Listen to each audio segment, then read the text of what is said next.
Welcome to Denmark. I'm Arthur Rankin. My partner, Jules Bass, and I have brought our cameras and our crew here to the village of Aarhus to shoot some scenes from the enchanted world of Danny Kaye. This special hour will have animation, music and songs, special effects, and our own Animagic. I'd like to show you a few scenes, but first let's talk to Danny. Denmark is one of my second homes, an adopted nation. Now, I'm not sure who adopted who, but we love each other anyway. When Arthur Rankin and Jules Bass wanted to make our first Enchanted World special in Denmark, and also based on a Hans Christian Andersen story, well, they certainly had no complaints from me. What I didn't know was what this special was to mean in terms of time and production. I've been working, as most of you know, for, 5 or 6 years in show business. Yeah, I would think about that time.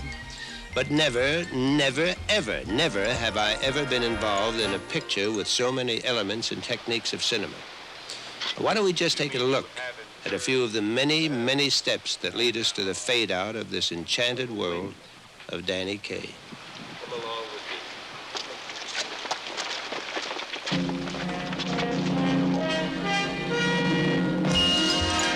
There's a world of enchantment to see. Come along with me. Through my ears you will hear different sounds. Through my eyes you'll see. We'll enchant your every single sense. Your imagination will become immense. Your capacity to dream will stretch to the extreme. A musical needs a big orchestra. Our composer, Maury Laws, conducts his own score with a section of the London Philharmonic. There are 8 new songs for Romeo Muller's teleplay of The Emperor's New Clothes. And in addition, each scene must be musically pre-timed to fit the exact length of the action. Lyricist Jules Bass checks the playbacks to ensure the synchronization of Danny Kaye singing. Clothes make the man. With the proper dressing, you'll be most impressing. You could be a gentleman. Clothes make the man. Clothes make the man. If his shoes are patent leather, no matter what the weather, if a bumper shoot he carries in the sun, if he's buttoned to his chin, if his collar has a pin. Well, now the music and voice tracks are married and the Animagic production begins. In the Rankin Bass Animagic Studios, I was put through my paces again. Now, the animators wanted a performance of the Danny Kaye style. Now, I don't know what they meant by that, but what they wanted to see was how I moved my hands and my mouth. Did I wiggle my ears when I sang? How I walked when I wore a cape. These technicians painstakingly capture every nuance, every gesture to animate the figures. They're really kind of marvelous. The figures were built in perfect proportion and scale and manipulated frame by frame without wires or strings, so that when the film does move through the cameras at sound speed, the Animagic figures in this very special indeed live. The clothes make the man. Everyone knows that. Why, if I could only afford it, why, with my taste, I could be the finest of gentlemen. Clothes make the man. With the proper dressing, you'll be most impressing. You could be a gentleman. Clothes make the man. Clothes make the man. If his shoes are patent leather, no matter what the weather, if a bumper shoot he carries in the sun, if he's buttoned to his chin, if his collar has a pin, well, that's the way a gentleman is done. Clothes make the man. With the proper styling, you can be beguiling. I could be a gentleman. Woo-hoo. Clothes make the man. Clothes make the man. Well, it was absolutely wonderful playing Marmaduke, that cat of a con man. But now, back to reality. Through my ears you will hear different No, not yet. sounds. Reality comes later. In our enchanted world, fantasy takes many forms, from the immortal stories of Hans Christian Andersen to the modern tales of that Mary Poppins lady, P.L. Travers, from the Brothers Grimm to American folklore, and all combined with superior production values. Danny Kaye will host and star in each show. For example, in a live film musical of Rip Van Winkle, Danny will star as Rip, host and perform in Rumpelstiltskin, sing the Mikado, act as storyteller in the animated Little Match Girl and Punch and Judy, and of course present the Rankin Bass holiday classics. So come along with us into a world of music, wonderment, and matchless entertainment, into the enchanted world of Danny Kaye. Come along with me.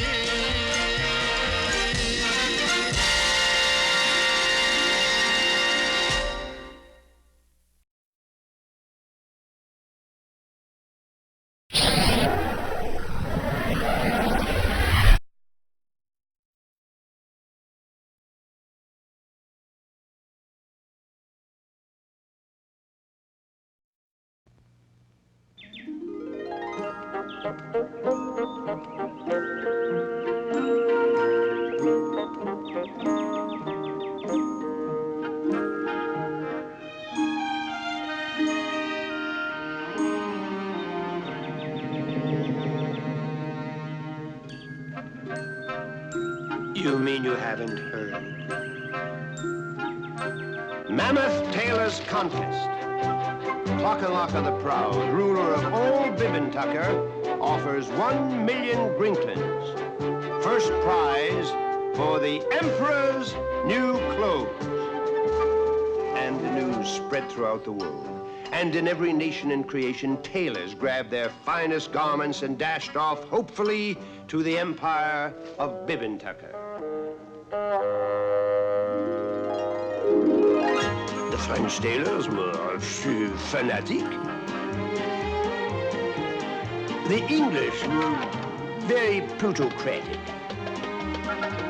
In Spain, they were dramatic.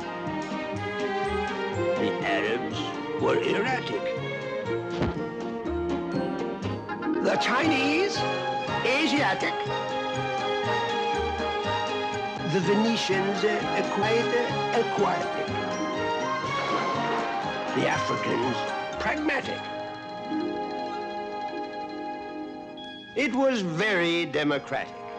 The competition, quite emphatic. For 1 million Grinklins, there's a lot of money for a new suit, don't you think? Who wins? Come along with me. It's the enchanted world of Danny Kaye. There's a world of enchantment to see. Come along with me. Through my ears you will hear different sounds. Through my eyes you'll see. We'll enchant your every single sense. Your imagination will become immense. Your capacity to dream will stretch to the extreme. There's a world of enchantment to see. Come along with me.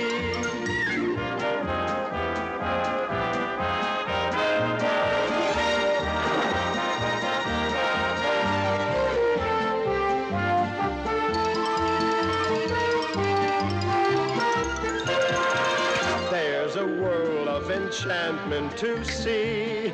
Come along with me.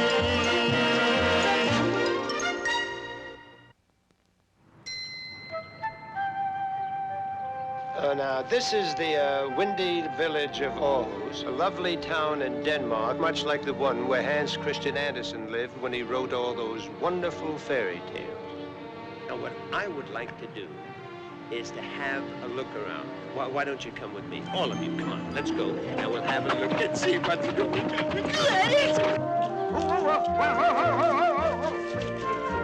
Come with me. Come with me. Come on. Look. That's a toy store, isn't it, huh? I'll bet young Hans rested his nose up against the window of a toy store just like this and may have gotten an idea for one of his fairy tales. Well, can you guess which one?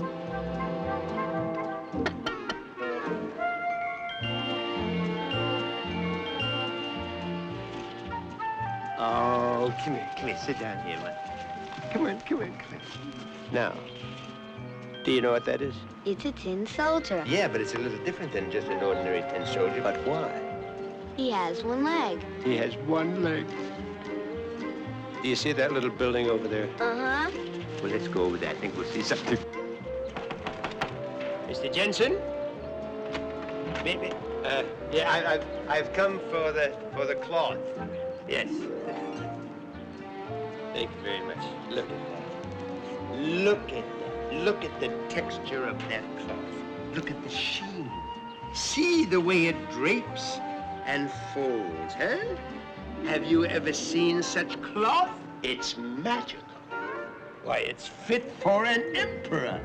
This cloth is the most important part of our story. The Emperor's new clothes? Yes, the Emperor's New Clothes. That's Hans Christian Andersen's famous tale about an emperor and a robe. You see, there once was an emperor, and this weighs a ton. You know something?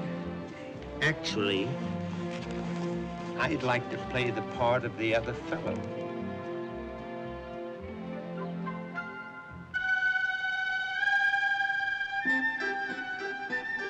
Yes, I shall be Marmaduke.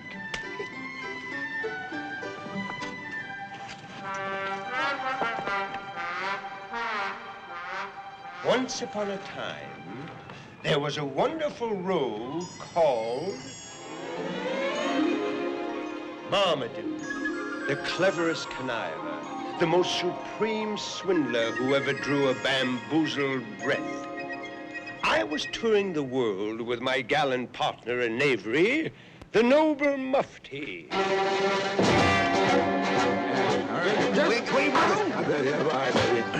We were forced to make a hasty departure from the kingdom of Conga. And stay out! Well, Marmaduke, where to now? No, where to now? Well, that's a good question. We've been tossed out of every nation in creation. All except this one. The Empire of Bibbin Tucker? Egad. Oh, it's not much, but it's all that's left. No, to think that I should sink as low as Bibbin Tucker. I, who once swindled all of London town. I simply cannot face Bibbin Tucker. I'd sooner become honest. Oh, don't say such a thing, my friend. Oh, here, dry your tears. What coarse linen, Mufti? Oh, it's not mine. It was hanging there. What is it? 1 million Grinklins for the tailor of the Emperor's New Clothes. 1 million Grinklins? Oh, yeah. Oh, it's too bad we're not tailors. Not tailors? You mean... Well, why not? Any well-dressed man can be a tailor. But what do you know about being well-dressed? My dear Mufti, clothes make the man. Everyone knows that. Why, if I could only afford it, why, with my taste, I could be the finest of gentlemen. Clothes make the man. With the proper dressing, you'll be most impressing. You could be a gentleman. Clothes make the man. Clothes make the man. If his shoes are patent leather, no matter what the weather, if a bumbershoot he carries in the sun. If if he's buttoned to his chin, if his collar has a pin.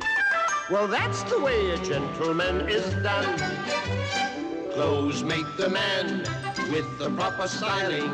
You can be beguiling. I could be a gentleman. Woo-hoo. Clothes make the man. Clothes make the man. Woo-hoo. Suddenly I'm feeling very tailory. Shall we? We shall. To Bibbin Tucker. Clothes make the man with the proper dressing. Will be most impressing. You could be a gentleman. Clothes make the man. Clothes make the man.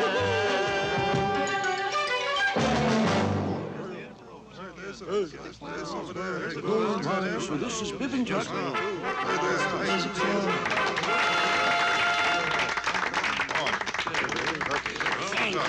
Thank you.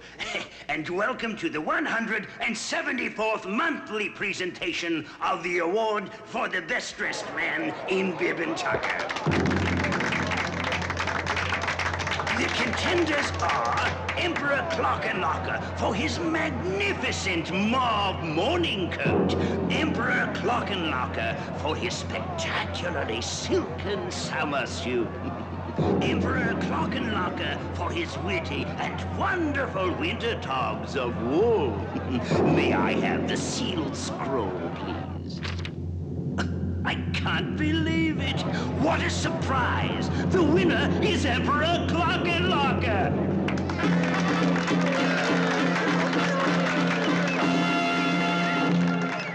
The moment I saw Emperor Clockenlocker, I knew I had found my mark. He was a ridiculous, vain fellow, and wherever vanity rules, the fruit is sure to be ripe for scoundrels. He was followed by his royal pets, Archibald the pussycat and Percival the ape. And they in turn were followed by the Imperial Council, which consisted of the Prime Minister, the Primer Minister, and the Primest Minister. And in the rear was a quite enchanting young lady, whom I later found out was the Princess... Jane, do stop dawdling. Come march with me. Daddy, for crying out loud. For pity's sakes, Jane, smile. Thank you. Thank you.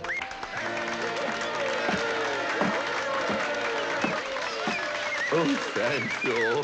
Thank you. What can I say at a moment like this?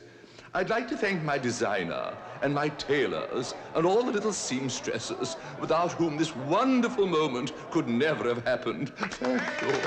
Thank you. And I'd also like to thank all the little silkworms who worked so hard to make the thread.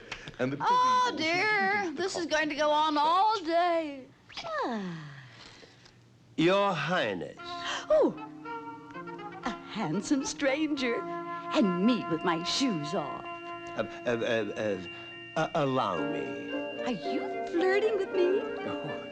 He is. He is flirting with me. Well, we hit it off splendidly. Poor thing, she began to tell me the most incredible story. Till just 2 years ago, the Emperor had been a kind and good leader. But then his wife passed away, and he became despondent and lonely. And his faithful court jester, Jasper, was the only one who could amuse him. But Jasper had ambitions. He wanted to rule the empire, and he took advantage of the emperor's grief. He flattered him, cajoled him, got him interested in clothes.